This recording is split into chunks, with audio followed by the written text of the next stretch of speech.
Olá, sejam muito bem-vindos ao Espaço ONIO, um repositório eletrônico onde são disponibilizados conteúdos relacionados com o direito da União Europeia. Este repositório está associado à revista UNIO e o Law Journal, que é publicada em acesso aberto pela Minho Editora, e está associado também ao Centro de Excelência Jean Monnet da Universidade do Minho, intitulado Cidadania Digital e Sustentabilidade Tecnológica, cujo acrônimo é CITDIG. No âmbito deste Centro de Excelência Jean Monnet CITDIG, que nos foi atribuído pela Comissão Europeia em outubro de 2022, são desenvolvidos e são divulgados conteúdos relacionados com a cidadania europeia e com a proteção de direitos fundamentais na década digital. Eu me chamo Alessandra Silveira e tenho o gosto de dirigir não só as plataformas UNIO, como também o Centro de Excelência Jean Monnet da Universidade do Minho, CITDIG. E nós estamos nas belíssimas instalações da Casa do Conhecimento da Reitoria da Universidade do Minho, e o formato que vão acompanhar se intitula Juniors to Seniors. No âmbito deste formato, um jovem investigador convida dois especialistas, preferencialmente de distintas áreas do saber, para com eles dialogar sobre o seu tema de investigação. O protagonista de hoje, o nosso júnior de hoje, é o Miguel Pereira, que é mestre em Direito da União Europeia pela Universidade do Minho, mestrado no âmbito do qual apresentou uma dissertação sobre constitucionalismo digital, a qual foi atribuída 19 valores. Algumas das preocupações, algumas das inquietações que figuram nessa dissertação, tão bem avaliada, entroncam na problemática do pluralismo e da liberdade dos média, sobretudo no ecossistema digital. E para discutir estas questões, o Miguel Pereira convidou dois especialistas, dois colegas, dois acadêmicos, com ligação à comunicação social, que passo a apresentar. A Felisbela Lopes, que é professora catedrática do Instituto de Ciências Sociais da Universidade do Minho e que foi pró-reitora desta casa, da Universidade do Minho, para a área da comunicação, e também o Francisco Pereira Coutinho, que é jurista, é professor associado com agregação da Faculdade de Direito da Universidade Nova de Lisboa e que é colaborador externo do Centro de Excelência Jean Monnet CITDIG da Universidade do Minho. Eu estou convicta de que, a partir das inquietações do Miguel Pereira, nós teremos uma edição de Juniors to Seniors de altíssimo nível. Como nós sabemos, a Comissão Europeia tem sido pressionada, sobretudo desde a segunda eleição de Donald Trump, no sentido de que recue, no sentido de que simplifique a estrutura regulatória do ambiente digital, a estrutura regulatória do ecossistema digital que nós estamos a desenvolver na União Europeia. A Comissão Europeia tem rejeitado categoricamente as acusações de censura que têm sido feitas, sobretudo por Mark Zuckerberg, e que essas acusações ecoaram no discurso do próprio vice-presidente norte-americano, J.D. Vance, sobretudo na Conferência sobre Segurança de Munique, em fevereiro de 2025. A Comissão Europeia tem insistido que as plataformas digitais que operam no espaço da União Europeia têm de assumir as suas responsabilidades, têm de cumprir com as obrigações legais que decorrem do direito da União Europeia. E que o combate à desinformação, bem como o combate às questões relacionadas com moderação de conteúdos online e outros, são elementos constitutivos da liberdade de expressão, tal como nós a entendemos na União Europeia. Nada disto subverte a liberdade de expressão e a liberdade de informação que a integra, repito, nada disto subverte a liberdade de expressão, muito antes pelo contrário, é o que garante a força do melhor argumento nas sociedades democráticas, nas sociedades livres e democráticas que ambicionamos. Portanto, fiquem conosco que este programa promete. Por favor, Miguel, eu agora me calo, o meu papel aqui é exclusivamente de moderação e passo a palavra ao nosso protagonista, por favor. Muito obrigado, professora, muito obrigado pela oportunidade e pelas palavras da apresentação. Muito merecido. E muito obrigado à professora Felisbela Lopes, ao professor Francisco Pereira Coutinho por terem aceitado o convite para participar hoje. tenho a certeza que será muito produtivo para mim e para quem está lá em casa a ouvir-nos, especialmente tendo em conta as diferentes áreas de saber que temos aqui. Pronto, sem mais demora, avançando para o tema que nos traz aqui hoje, que se prende muito com uma realidade nova de consumo de informação. Um consumo de informação que agora é mediado em grande parte pelas plataformas digitais, que têm uma postura algo distinta, bem mais ativa na organização de conteúdo do que os websites mais tradicionais a que há uns anos estávamos habituados. Ora bem, desta postura e desta nova realidade de consumo de informação, temos identificado algumas dificuldades, normalmente a desinformação. Mais abstratamente, podemos considerar que há uma certa fraturação da esfera pública que resulta destas desordens informativas. Aqui, tendo identificado algumas destas dificuldades, e particularmente na União Europeia, como a professora Alessandra já referiu, o regulador tem sentido a necessidade de intervir por meios legislativos, por meios não legislativos.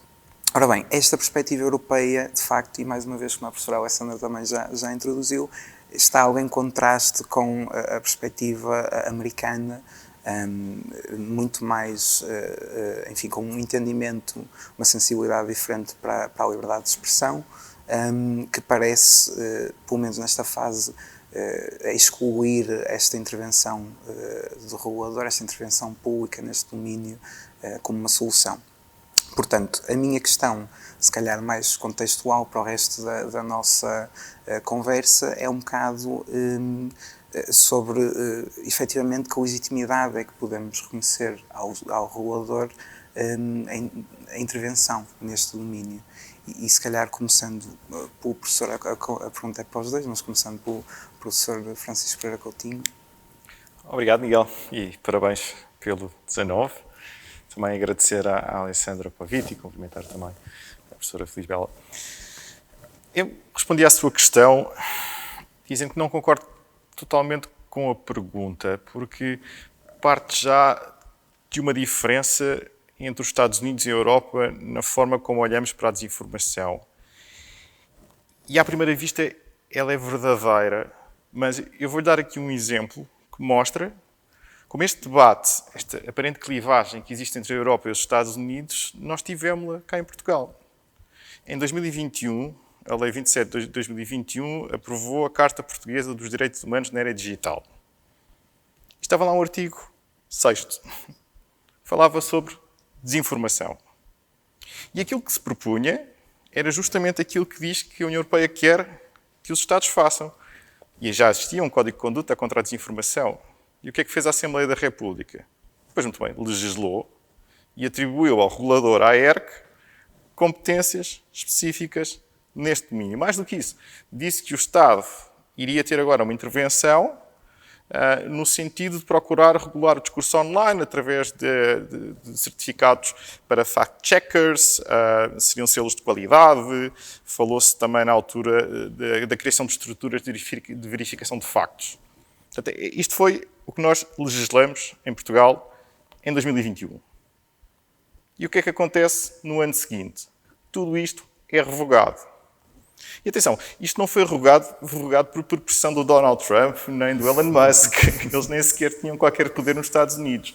Isto foi revogado por uma discussão interna. A Provedora de Justiça provocou. Não, nem foi pela questão jurídica. Alessandra, é verdade que a Provedora de Justiça requereu a fiscalização da constitucionalidade. O Tribunal Constitucional, infelizmente, não teve a oportunidade de se pronunciar sobre a questão de fundo, mas a minha questão é mesmo política. Isto não foi revogado por questões jurídicas. Isto foi revogado por questões políticas. Eu admito que as dúvidas de constitucionalidade possam ter ajudado na revogação do que estava aqui. Mas o PS, que, salvo erro, tinha na altura a maioria absoluta, inclusivamente tinha diplomas que iriam regulamentar esta disposição. E atenção, estamos a falar de direitos fundamentais. Carta Portuguesa dos Direitos Humanos, e nós entendemos que tínhamos que regular a questão do direito à proteção contra a desinformação, incluindo uma forte componente regulatória. Ora, o que é que aconteceu, então? O que aconteceu foi que houve um debate interno e entendeu-se, esta é que é a parte irónica, que aparentemente, então, a perspectiva americana é aquela que nós deveríamos seguir cá internamente, porque revogamos tudo aquilo que estava nesta Carta dos Direitos Humanos na era digital. Eu não estou a dizer que esta é uma posição definitiva, mas, francamente, depois de tudo o que se passou, eu vejo com muita dificuldade de voltarmos atrás, não é? Tivemos este debate, foi feita esta proposta, e já agora, porquê é que não se avançou? Não se avançou porque o próprio regulador, tenho a fundada suspeita, não estava muito interessado em fazer aquilo que esta lei pretendia que ele fizesse. Porque, verdadeiramente, hoje estamos aqui a abrir a caixa de Pandora para um conjunto de intervenções administrativas muitíssimo complicadas. Agora, o que é que eu diria em relação a esta experiência? Bom, ela mostra que provavelmente andamos cedo demais, andamos isoladamente, porque há outros Estados que avançaram e estão a avançar, e eu acho prudente observarmos e vermos o que é que acontece noutros Estados, que tipo de intervenção regulatória é feita, especialmente no que diz respeito aos mecanismos de enforcement, de implementação da lei. Foi aí, justamente, que as questões começaram a tornar-se particularmente complicadas e complexas. Porque o artigo 6º continua lá, diz que o Estado português deve combater a desinformação, mas depois retiramos todos os mecanismos de implementação desse combate à desinformação. Porquê? Porque o legislador avançou, mas avançou em termos que depois se percebeu que a jusante poderiam criar mais problemas do que propriamente, enfim, soluções para o problema que existe, e todos concordamos que existe. A desinformação corrói o debate público, pode comprometer atos eleitorais. Tivemos uma pandemia, vimos o que é que aconteceu nas redes sociais, tivemos recentemente um apagão e vimos rapidamente como a desinformação se espalhou. Enfim, e tudo isso é muito importante que seja combatido. Agora, eu diria que neste aspecto, eu acho que ainda por cima, como estamos a falar de restrições bastante fortes à liberdade de expressão, temos que ser muitíssimo prudentes. E aquilo que se percebeu em 2021 em Portugal é que, se calhar, avançamos depressa demais, e isso causou uma reação interna que não teve nada a ver com aquilo que se está a passar nos Estados Unidos, porque as discussões, e este é o meu ponto, as discussões que existem nos Estados Unidos são as discussões que nós temos aqui. E em algumas circunstâncias a balança pende mais para restrições à liberdade de expressão, noutros momentos penderá mais para uma valorização quase absoluta da liberdade de expressão, que é a posição do Elon Musk e de outros nos Estados Unidos, mas que também existe em Portugal. Porque se não existisse, eu posso lhe garantir que o artigo 6º, número 2, 3, 4, 5 e 6, salvo erro, não teria sido divulgado. E foi. Eu, se me é permitido, é com muito gosto que estou aqui. Gostava de complementar aquilo que o professor Francisco disse relativamente à regulação, porque me parece um apontamento relevante. Afirmou que a entidade reguladora não estaria na altura muito interessada em regulamentar, mas a entidade reguladora não é uma entidade abstrata. Temos agora uma outra composição da entidade reguladora com fortes preocupações de regulação. Portanto, isto significa que aquilo que no passado recente nós tínhamos ao nível da regulação dos média não é propriamente o quadro atual. O que implica, de facto, outras preocupações com a regulação e a realidade também de hoje. Nós temos uma realidade que muda a uma velocidade estonteante e todos já percebemos que a regulação é necessária. Há aqui experiências recentes, nomeadamente ao nível da inteligência artificial, que se fizeram e que poderão ser aqui sinais para uma intervenção mais efetiva. Também acho muito perigoso nós falarmos e passarmos a ideia de que a desinformação poderá aqui encostar-se a ideias conceptuais que têm a ver com a liberdade de expressão. É evidente que o quadro de censura é sempre um quadro que surge quando nós falamos de regulação. Não vamos regular porque poderemos estar aqui a censurar aqui vontades de informação ou de expressão, mas eu acho que é preciso separar águas, porque quando nós estamos aqui a falar de desordens informativas, não estamos propriamente aqui a dizer que qualquer regulação disto poderá pôr em causa a liberdade de expressão, porque é preciso aqui dizer-se que a liberdade de expressão não pode colidir com direitos fundamentais. Quando há essa colisão, e já percebemos que ela existe, o contexto da pandemia deu-nos exemplos múltiplos, contextos eleitorais, vários em diferentes geografias, fazem-nos ver que os caudais descontrolados de informação são altamente perigosos e perigosos para uma cidadania que nós queremos com alguma vitalidade. São também perigosos para a vitalidade das democracias. Ora, isto pressupõe que os Estados ou uma entidade superior à entidade individual de cada Estado tenha aqui um controle maior, e devemos dizer isso sem medo. Obviamente que nós precisamos de controlar, até porque, e agora vou puxar o meu campo para esta discussão, até porque também já constatamos o jornalismo não consegue ser esta entidade de equilíbrio. Nós temos um jornalismo numa profundíssima crise, dentro de portas, em Portugal, mas à escala global. O jornalismo tem perdido força. Percebemos isto recentemente com as eleições, por exemplo, nos Estados Unidos, já que já falamos desta realidade há pouco. Portanto, não é esta entidade que vai escrutinar, que vai equilibrar os poderes, não é. Portanto, tudo isto nos faz pensar que a regulação é urgente, e não concordo com aquilo que o Francisco disse, que é agora este debate está arrumado. Agora este debate é impossível de reabilitar. Eu acho que não. Obviamente que os contextos políticos poderão aqui constituírem uma dificuldade óbvia, com certeza, mas há outras forças de pressão que podem renascer. E acho que a partir até da academia, a partir de áreas várias do saber, do direito, das ciências da comunicação e de outras áreas, nós poderemos aqui também constituir-nos como uma força que obrigue a que o debate se reabra. E acho que isto seria urgente fazer-se na próxima legislatura. Claro que sim.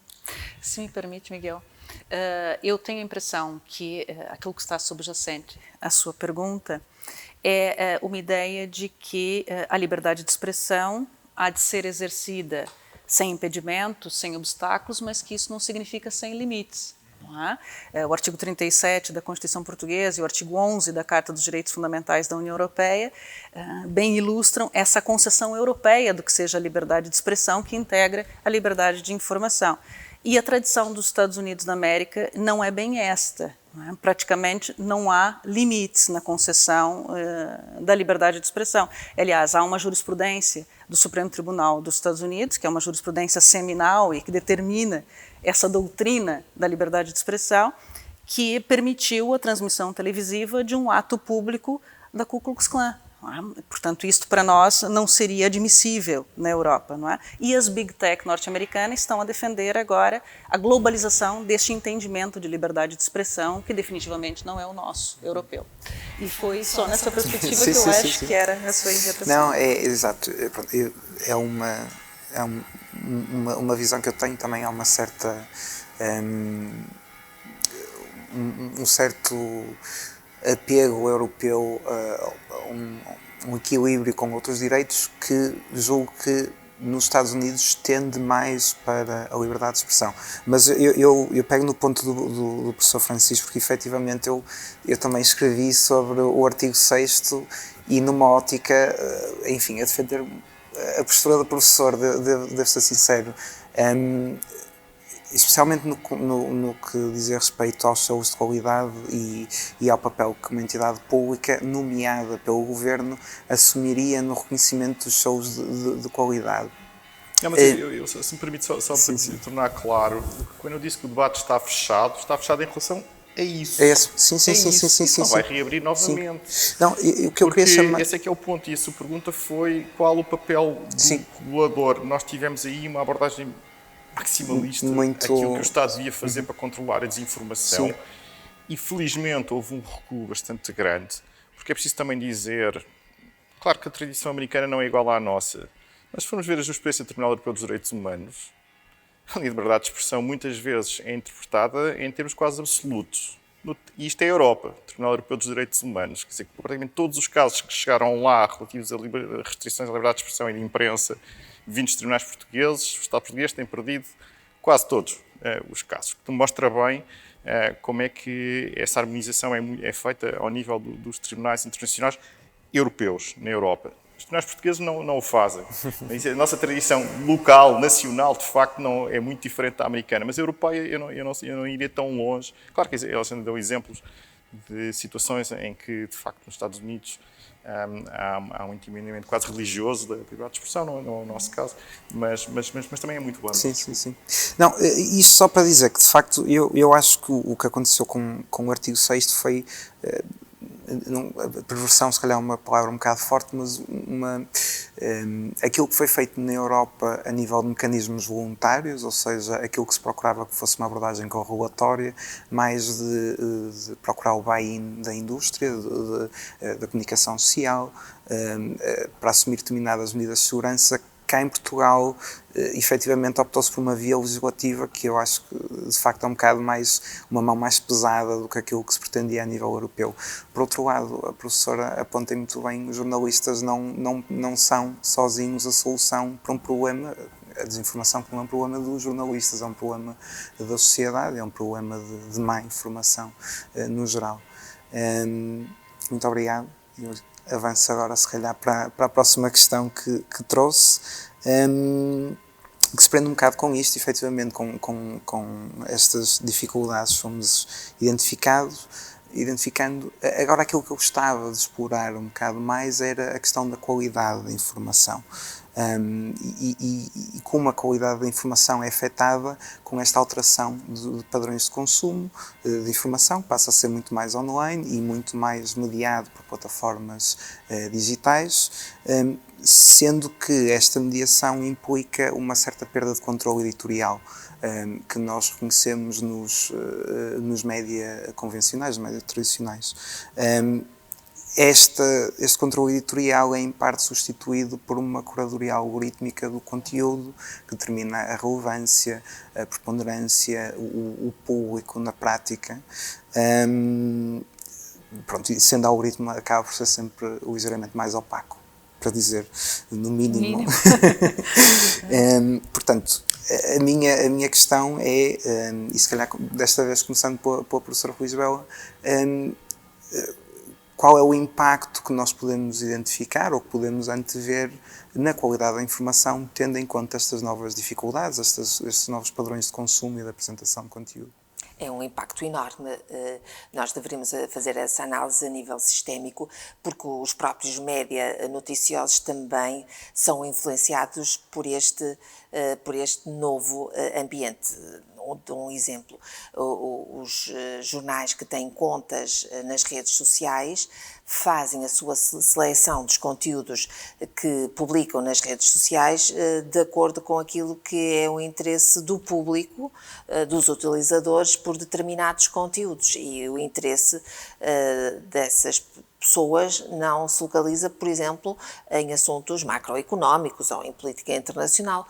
O Fediver predomina sobre qualquer outro assunto que seja de interesse público. Portanto, os próprios média noticiosos inclinam-se perante esta lógica das redes sociais. Os média noticiosos que vivem atualmente uma profunda crise financeira que tem subtraído substancialmente o número de jornalistas nas redações, o que quer dizer que nós temos, no interior das redações, um jornalismo muito sentado, muito preso à secretária, muito dependente de assessorias organizadas, e tudo isto tem um reflexo enorme na qualidade da informação que as redações constroem em permanência.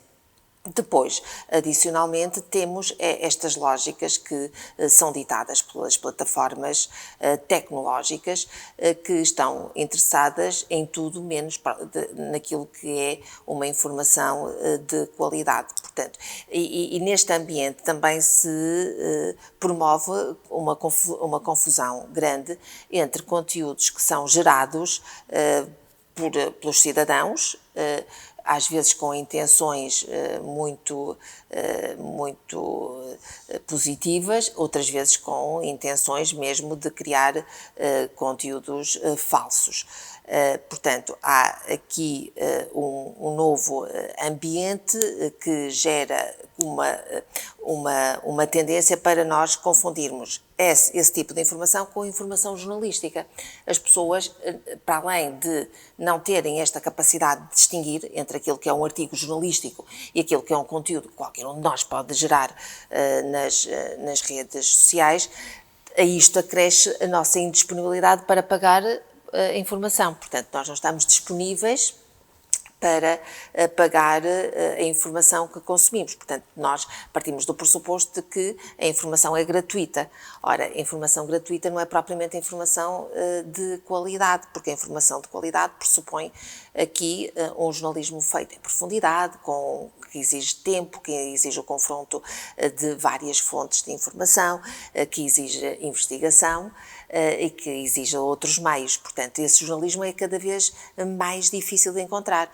Estou a falar, tendo como referência os meios de comunicação social portugueses, mas também temos esta crise a nível internacional. Temos os grandes meios de comunicação, que nós achamos que são de referência, estou a pensar em títulos como o New York Times, a Time, em várias geografias, na Europa também acontece isto, a viver uma crise profunda e a terem grande dificuldade em conseguir em cativar, em fazer permanecer jornalistas, porque eles custam dinheiro, aqueles jornalistas que têm já muitos anos de profissão e que ganham bem. Esses jornalistas são difíceis de serem retidos no interior nas redações, e é preciso que nós também expliquemos isto às pessoas, que é preciso cada um dar o seu contributo para que haja esta informação de qualidade. E é preciso também que se explique devagarinho que estes caudais incontrolados de conteúdos que são despejados todos os dias nas redes sociais e que têm um alto consumo, um pouco por toda a parte, mas em Portugal um alto consumo transversal, a todas as classes, transversal a todas as idades. Nós consumimos muito redes sociais. Isto tem aqui um reflexo grande também na construção das sociedades que nós temos. E quando nós chegamos a uma eleição e percebemos que as pessoas estão desinteressadas naquilo que é o bem comum, naquilo que é o interesse público das discussões, tudo isto tem uma leitura que é mais macroestrutural. Nós não podemos dizer, mas os políticos são todos muito aborrecidos, os políticos não discutem o essencial, os políticos têm programas que não vão à essência daquilo que é o futuro das nossas sociedades. Pois, mas é porque também nós estamos pouco interessados, porque nos habituamos a consumir uma informação de um modo muito descomprometido com aquilo que é o interesse de todos nós, com aquilo que é uma informação como bem público. Portanto, todos nós andamos à procura da espuma dos dias. E isto reflete-se, e para ir de encontro àquilo que é o centro da sua pergunta, reflete-se na qualidade daquilo que é o debate coletivo e, consequentemente, na qualidade da informação que temos. Muito obrigado, professora. Isto é uma questão muito complexa, sobre a qual eu ainda não refleti muito, mas eu acho que essencialmente é necessário garantir aqui uma palavra que está, aliás, na Constituição Portuguesa, que é pluralismo. Portanto, falamos aqui de qualidade. O tempo não vai voltar para trás. Aliás, também não queremos que o tempo volte muito para trás. Há aqui uma ideia um bocado romanceada de que, por exemplo, aqui em Portugal, as pessoas consumiam informação e tinham decisões informadas. Bem, isto é um país de analfabetos até o 25 de Abril. Portanto, as pessoas nem sequer, muitas delas conseguiam ler, quanto mais ter acesso a meios de informação. Portanto, tudo isto é uma conquista relativamente recente, pelo menos aqui na nossa sociedade.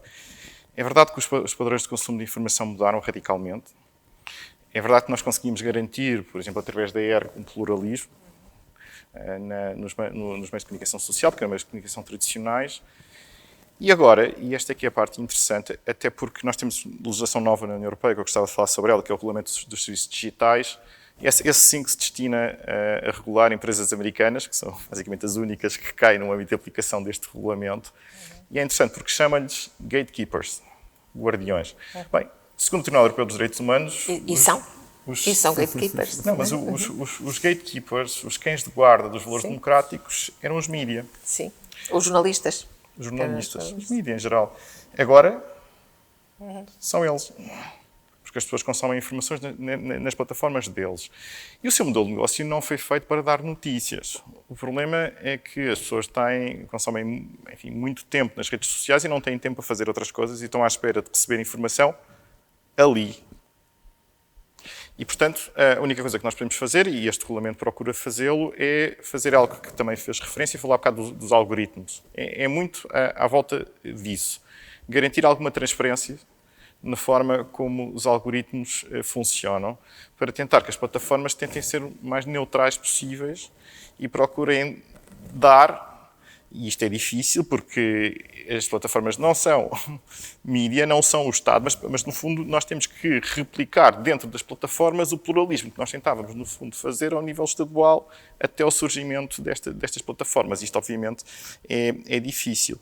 O que é que o regulamento no fundo vem dizer? Vem procurar exigir transparência nos sistemas de recomendação algorítmica, na forma... exige medidas de mitigação proporcionais que, no fundo, passam por exigir alguma colaboração com fact-checkers e alguns instrumentos de verificação das próprias plataformas, exigir acesso de investigadores independentes às plataformas para tentar controlar a forma como aquilo é feito. Agora, qual é que é o problema? E voltando ao Musk, o Musk tem, neste momento, a plataforma mais relevante no que diz respeito aos mídias. Eu comento muito na televisão e a maior parte dos meus comentários são em relação a posts nessa plataforma. E, portanto, toda a gente assume que aquilo é um meio de comunicação por excelência neste momento para políticos ao nível global. Agora, como é que nós vamos conseguir na Europa influenciar a forma como uma plataforma que está nos Estados Unidos vai operar? É muito difícil. Aliás, no Brasil... tivemos um juiz do Supremo, Alexandre Moraes, que tentou fazer isto, proibiu o X no Brasil, etc. Tentou e conseguiu, porque sim, efetivamente tiveram de acatar a ordem judicial, não é? Certo, mas o X continua a ser a plataforma por excelência onde as pessoas consomem notícias e, francamente, aquilo que ele a certa altura fez, que foi vamos multar as pessoas que acederem ao X através de uma VPN. Não sei se esse será um caminho, é o caminho das pedras, justamente para... Agora, o ideal, como é que nós saímos daqui? Vamos pedir aos Estados que criem as plataformas onde se garanta o pluralismo, mas depois não conseguimos garantir que as pessoas vão aceder a essas plataformas estaduais, portanto, provavelmente esse não é o melhor caminho. Portanto, eu acho que esta abordagem da União Europeia com o Regulamento dos Serviços Digitais é a abordagem correta, embora muito criticada do outro lado do Atlântico, porque na verdade impõe às plataformas um conjunto de obrigações perfeitamente razoáveis, na minha opinião. Embora não salvaguarde tudo, porque o Francisco estava a dizer, eu comento a partir daquilo que é publicado no X, e há no X, noutras redes sociais, aqui uma mistura grande daquilo que são esses conteúdos, porque comenta certamente, a partir de contas, às quais confere credibilidade.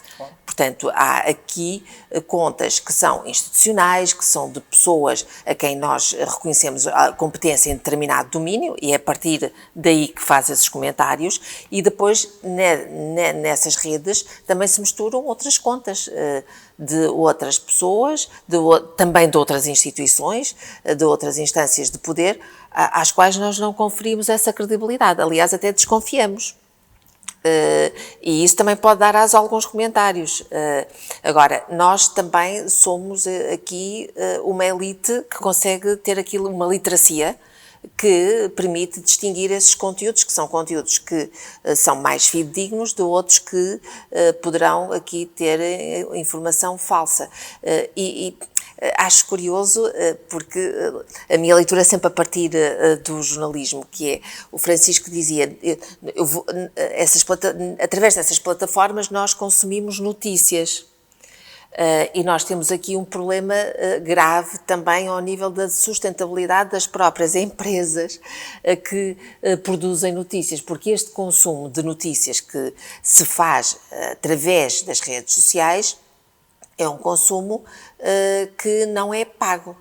Não é? É um consumo que não faz chegar receita às empresas jornalísticas, faz chegar receita aos gigantes tecnológicos. E isto aqui também é algo que fica fora, excluído. E há aí outro problema, que é, e o jornalismo está a tornar-se cada vez mais sensacionalista, mas justamente para poder ter acesso nas redes. Portanto, há aqui um efeito loop que é muito...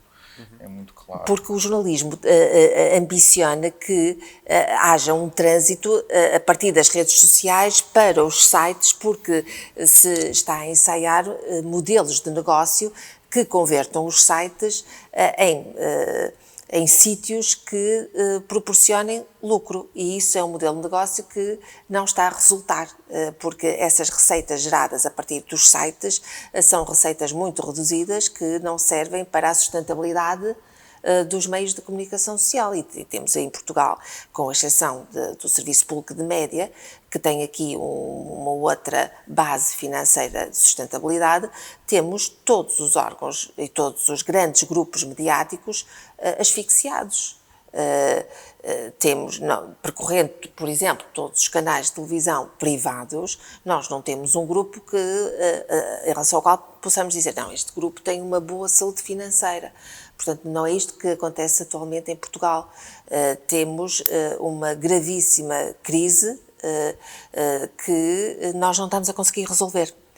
Exatamente porque há aqui um modelo de negócio que está muito pendurado nestes gigantes tecnológicos, e isto é um problema, é o outro lado da regulação do qual eu não sei falar, porque não sou da vossa área. Já agora gostava de perguntar, e como é que se está a resolver isto, os grandes grupos de mídia, a fazer coisas que no passado seriam completamente impensáveis, que é, às vezes, um jornalismo travestido de publicidade, porque não tem outra alternativa. E, infelizmente, eu não sei qual é a sua posição, mas eu vejo isso como algo que só se vai agravar, porque eu não vejo outra possibilidade de se financiarem que mas isso não é permitido, mas não é permitido por lei, o Estatuto do Jornalista não permite. Se calhar está na altura de rever isso, porque, na verdade, se o modelo de jornalismo que tínhamos é completamente insustentável, e só poderá ser sustentável por essa via. Então, se calhar é a altura de abrir esse debate. Eu sei que é um debate difícil, deontologicamente errado, mas muito problemático, mas as coisas estão a acontecer, já existem, não é? Hoje em dia é mais comum ver jornalistas a apresentar programas de variedades ou outro tipo de coisas que seria completamente impensável há uns anos, mas se o exercício da profissão está dependente disso, eu também não vejo alternativa no futuro que não ceder nesses princípios, porque verdadeiramente a alternativa... Mas são fronteiras perigosas, não é? Estamos aqui a esbater... Só estou a lançar isto para a mesa porque isto está a acontecer. Sim, eu não estou a dizer coisas que podem acontecer, estou a dizer isto só vai... A minha sensação é que isto só se vai agravar e, portanto, não faz muito sentido continuar a fingir que isto não acontece e a fingir... É o que ensinam nas escolas, na universidade, que as regras são estas, para depois os alunos veem o que é que está a acontecer, e isso obviamente, é um problema. Eu não sei... Claro há jornais que resolvem isto que o Francisco está a dizer é muito pertinente. Há jornais que estão a resolver isto de uma forma que eu acho que é muito transparente. Por exemplo, o caso do público tem projetos a nível ambiental que são financiados e em rodapé explicam às pessoas que aquilo é financiado por um determinado projeto. Porquê? Porque é que essa informação é necessária? Para já porque é uma informação paga por outrem, por uma empresa, por uma instituição, mas normalmente por dinheiro de empresas privadas. E depois, essa informação também é vital porque a seleção já não é uma seleção jornalística. Já estamos ali num domínio que tem ali uma fronteira que é muito próxima com aquilo que é a comunicação estratégica, que são os interesses das instituições, são os interesses empresariais, e essa fronteira, quando se esbate, é perigosa. Porquê? Porque depois nós temos os poderes com mais dinheiro que se sobrepõem às vezes àquilo que também importa noticiar. Porque, por exemplo, a partir das universidades, nós temos, por exemplo, uma investigação que interessa noticiar, que interessa que esteja no domínio jornalístico, e nós, a partir das universidades, não temos esse poder de impor essa agenda.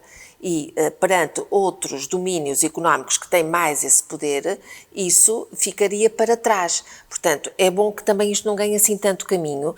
Eu acho que, e não queria aqui adiantar-me ao alinhamento desta nossa conversa, eu acho que há um outro modo de resolver isto, que é um modo mais saudável para todos, que é o Estado, e não os governos, é o Estado ajudar os média.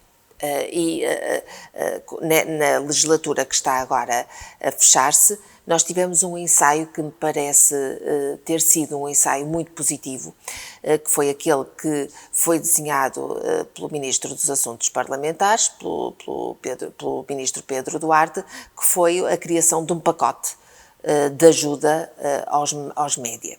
E nesse pacote há uma ajuda financeira, que é uma ajuda financeira já ensaiada há muitos anos noutros países, com um escrutínio, com uma avaliação, isso sim, isso é uma coisa positiva. Agora, fazer depender a vitalidade do jornalismo de uma ajuda de grupos económicos privados, isso comporta aqui riscos muito grandes para aquilo que é a seleção noticiosa.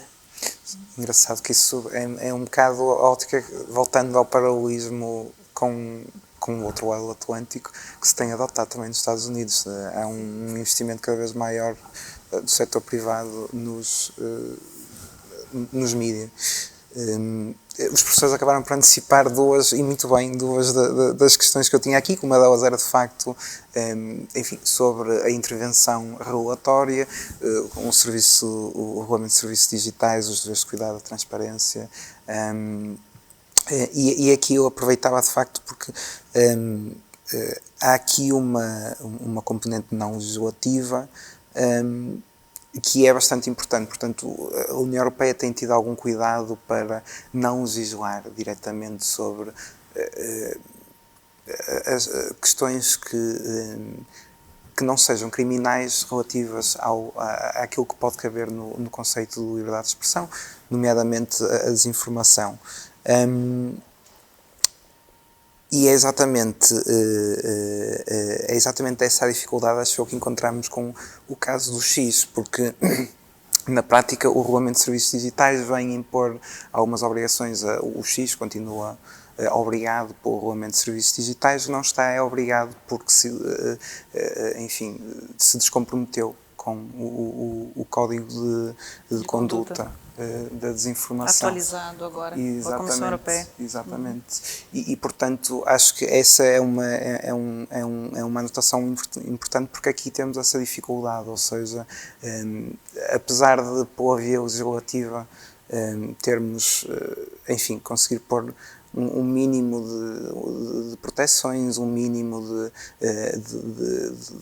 deveres de cuidado, o grosso no que toca à desinformação e mesmo às medidas de combate e à qualidade da informação, às contribuições financeiras, inclusive, para os média, estava associado ao código de conduta. E, embora o Facebook ainda não tenha saído, a Meta não tenha tirado as plataformas do código de conduta, vemos que nos Estados Unidos estão a assumir uma postura que é distante do Código de Conduta, passando para uma ótica de moderação comunitária.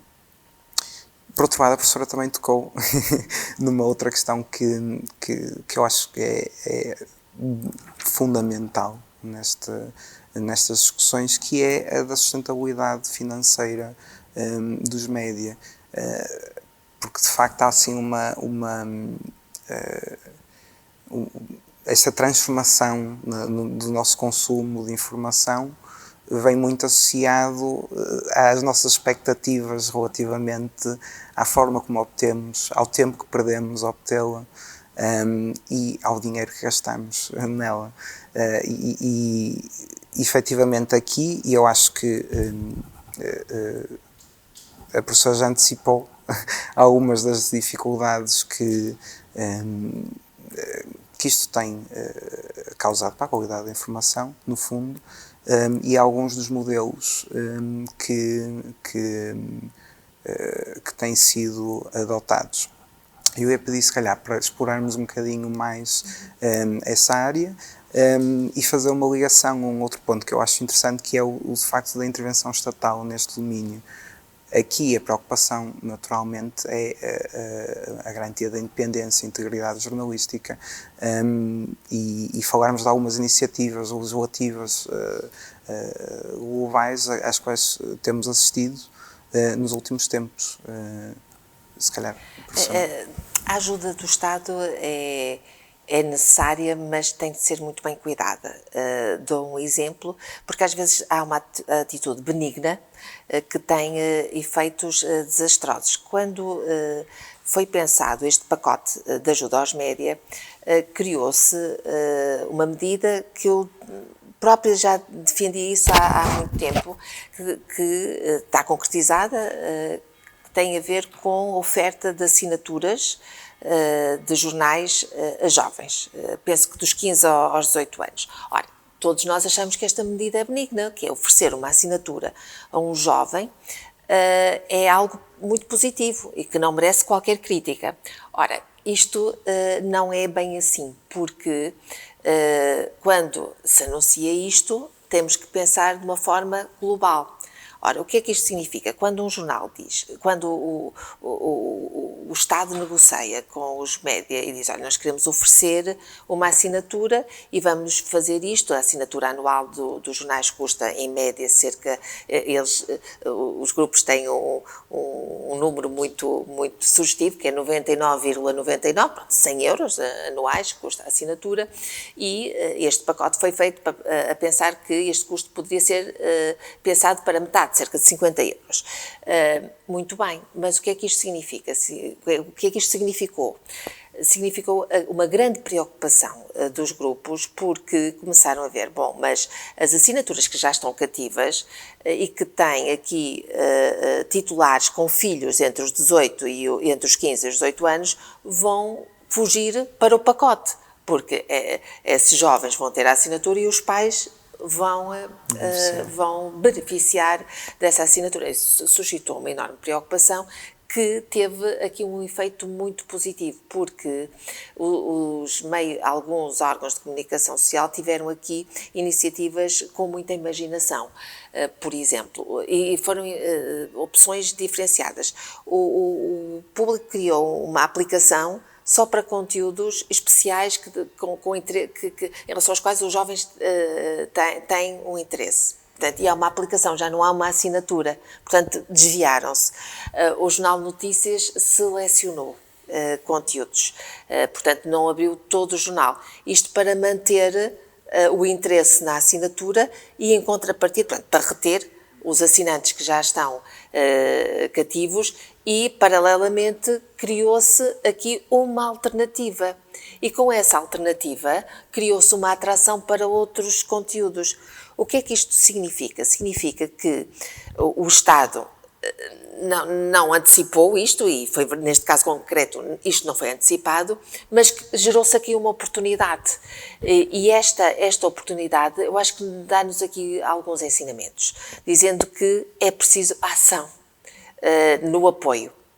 porque alguém se lembrou de criar isto, que houve uma reação, e houve uma reação muito positiva relativamente a esta provocação dirigida aos jovens de leitura e de interesse por informação, e para ligar à pergunta anterior, por uma informação que seja mais de qualidade, porque em vez de estarem a ler conteúdos gerados por utilizadores das redes sociais indistintos, nós vamos ter aqui conteúdos gerados por jornalistas e pensados e selecionados pelos mesmos jornalistas. Eu não tenho objeções em relação a esta ideia. Eu gostava de lançar aqui só uma preocupação, que é, eu sou um liberal e, francamente, quer dizer, eu acho que tirar dinheiro para cima dos problemas não os resolve definitivamente. E em Portugal nós já gastamos imenso dinheiro no serviço público de televisão e de rádio. Imenso dinheiro. A ideia agora é financiar também os média privados. Isto parece-me um pouco excessivo. Eu acho que os recursos são escassos. É muito importante salvar os mídias, mas temos que tomar decisões. Não é possível acorrer a todos os focos. Nós vamos ter um serviço público, vamos ter um serviço privado financiado. Temos que nos, pensar e refletir e escolher um modelo, um dos dois. Os dois ao mesmo tempo, por exemplo, já me parece profundamente excessivo. Não sei se tem opinião sobre isso. Tenho outra opinião, tenho. Pois, mas acho bem ter uma diferente da minha. Não, mas para mim esse ponto é importante, que é o caminho que isto vai levar é justamente termos aqui uma duplicação de gastos públicos com o público e com o privado, o que levanta depois uma questão se é isto mesmo que nós queremos fazer. Claro que nós podemos gastar isto, claro, mas isto significa escolhas, é dizer às pessoas que vamos gastar menos noutras coisas. Não é? E se nós estamos aqui a ter aqui uma duplicação desnecessária, porque há quem entenda... Mas a saúde, por exemplo, já temos isso, há está quem bem? Entenda, com certeza, mas há quem entenda que não precisamos de financiar o serviço público, porque há países em que isso não acontece. Portanto, eu não discuto que este caminho possa ser um caminho virtuoso. Eu acho e já percebi que é a sua posição, defendê-lo ao mesmo tempo que se defende a manutenção do financiamento público, eu creio que retira argumentos ao financiamento do serviço público, não é? Porque ele está lá justamente para suprir falhas dos privados em alguns setores. Portanto, isto é uma preocupação que eu tenho daquilo que parece ideias virtuosas, que são, claro, que é muito difícil. Francisco, é diferente, porque quando nós temos um serviço público de média, nós temos uma empresa pública.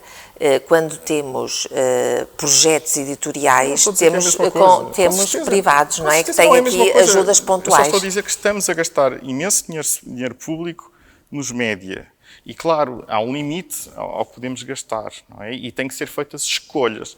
E estar simplesmente a tirar dinheiro para cima dos problemas, eu acho que, acima de tudo, quando nós tomamos este tipo de medidas, devemos refletir tudo aquilo que estamos a fazer em todo o setor. E eu acho que isso devia levantar a discussão sobre o serviço público, porque isto realmente é interessante e leva-me a um outro ponto, que era algo que eu gostava, temos pouco tempo, tem a ver com a sustentabilidade dos mídias, que é falar um bocadinho sobre o que aconteceu no Canadá. Era exatamente por aí esse era o ponto. Porquê? Porque no Canadá eles tomaram a decisão que eu gostaria que era a ideal, que era não vamos gastar dinheiro público, vamos pôr as plataformas a pagar aos mídias.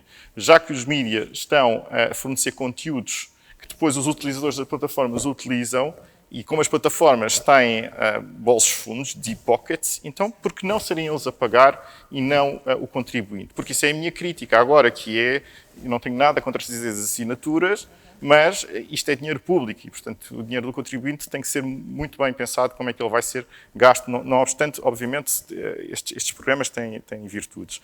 No Canadá, portanto, avançaram, isto na Austrália também, a ideia de que, bom, se há informação tradicional nas plataformas, então as plataformas têm que pagar aos mídias. O que é que aconteceu? As plataformas simplesmente deixaram de oferecer a Meta os conteúdos dos mídias.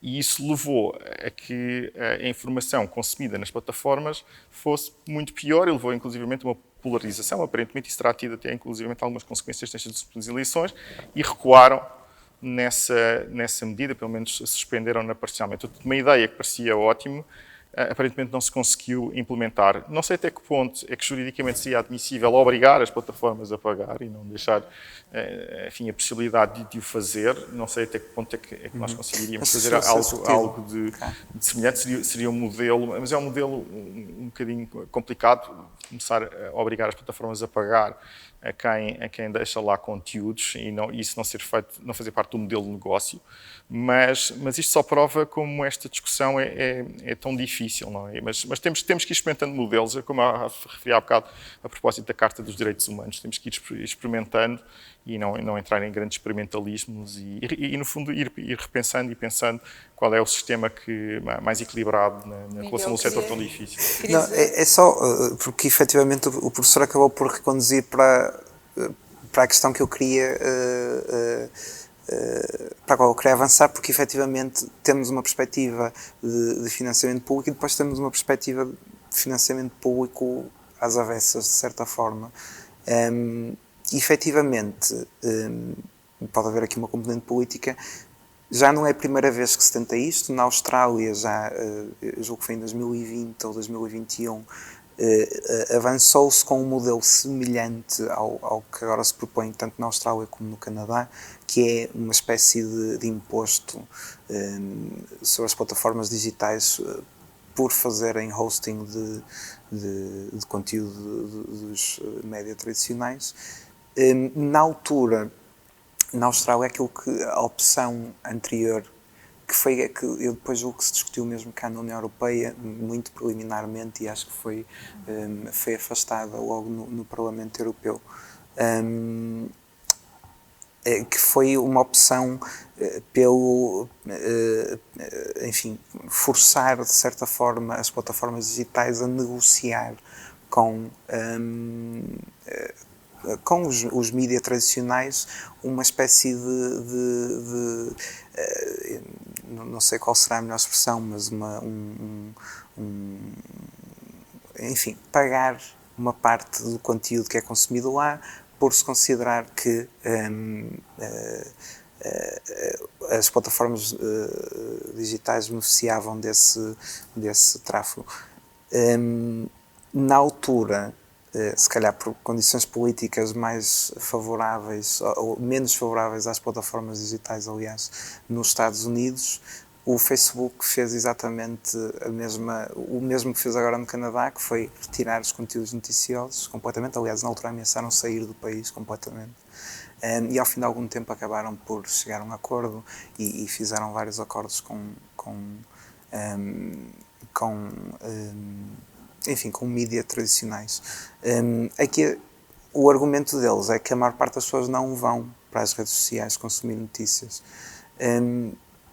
E eu tenho alguma dificuldade com isso, porque efetivamente pode não ser o intuito imediato, apesar de, como bem salientou, algumas redes sociais estão muito mais veiculadas para esse tipo de conteúdo, mas acaba por ser de facto o sítio onde se consome mais, onde se acede mais diretamente a notícias.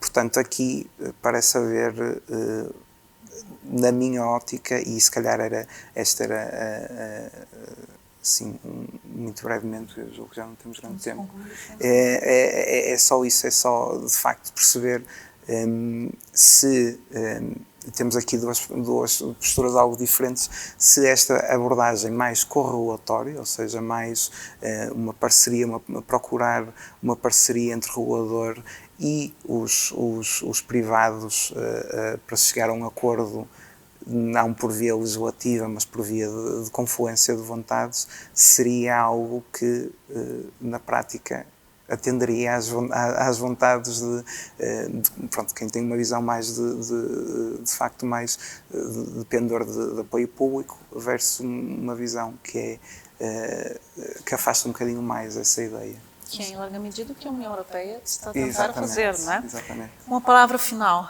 para concluirmos. Eu sou cética em relação a estas boas vontades, porque eu acho que se nós queremos regular, nós temos que fazê-lo com algum músculo, dada a atual conjuntura. Portanto, Acho que a regulação é necessária, mas tem de ser de uma forma mais determinada, senão vamos ter, não é tudo na mesma, vamos ter um recuo. Eu não posso ir embora deste debate sem colocar aqui em cima da mesa, já percebemos que há aqui uma divergência entre aquilo que é o posicionamento do Francisco e aquele que é o meu, e para tornar clara a minha posição, eu gostava aqui de colocar como reflexão esta pergunta: qual é o valor que atribuímos à informação jornalística? Ela tem valor, a informação jornalística tem valor. Se não tem valor, se não é central, não precisamos de qualquer financiamento. Se ela é central, eu acho que o financiamento começa a ser óbvio, e acho que tempos como os da pandemia, tempos de crise, tempos de ruptura social, coloca-nos no essencial daquilo que importa reter. Quando há crises, nós ressituamos o lugar do jornalismo. E o jornalismo sem o apoio estatal não sobrevive. E acho que isto tem que se tornar claro para que o debate seja mais esclarecedor. Muito obrigado, professor. Não, eu não discordo desta ideia de poder haver uma intervenção do Estado neste momento, tendo em conta o contexto que falamos. Eu acho que isso é muito importante. Eu só chamei a atenção para o facto de já existir há décadas uma intervenção estadual sobre um setor público, e isso tem que ser repensado à luz da alteração das circunstâncias. Esse foi o meu único argumento. Infelizmente, e este caso australiano, e o Miguel fez referência a isto, e este caso canadiano mostram que estas plataformas não precisam dos conteúdos jornalísticos. Este é que é o ponto. Não lhes dão qualquer tipo de valor. Aliás, bloquearam. Provavelmente não será o caso do X em concreto, portanto, o X será um bom exemplo de, então se vocês vivem dos conteúdos jornalísticos, então paguem, porque eu duvido que eles não o fizessem. Então, muito bem, para concluir, eu acho que ficou aqui muito claro que a internet já não é o espaço de liberdade do início dos tempos, nada que se pareça. A internet é um espaço de plataformas digitais que definem autonomamente o seu modelo de negócio, de uma forma muito pouco transparente.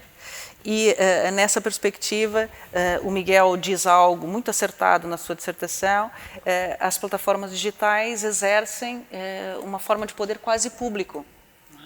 Criam normas, executam normas, dirimem conflitos de interesses, e nessa perspectiva a União Europeia está empenhada num reequilíbrio de poder no ecossistema digital, e nessa medida está em condições de promover um exercício de justiça social que só ela e mais ninguém pode nesse momento histórico promover, porque os estados individualmente considerados não conseguem controlar fluxos transnacionais, quer dizer, não tem poder para controlar fluxos transnacionais, e a União Europeia, nessa medida, pode intervir de alguma forma, porque, na verdade, as plataformas digitais exercem um poder quase público, como diria, que nós não autorizamos sequer ao Estado, num Estado de direito. E, portanto, é preciso, efetivamente, uma regulamentação. Encontrar o ponto certo dessa regulamentação não é fácil, como se viu por aqui.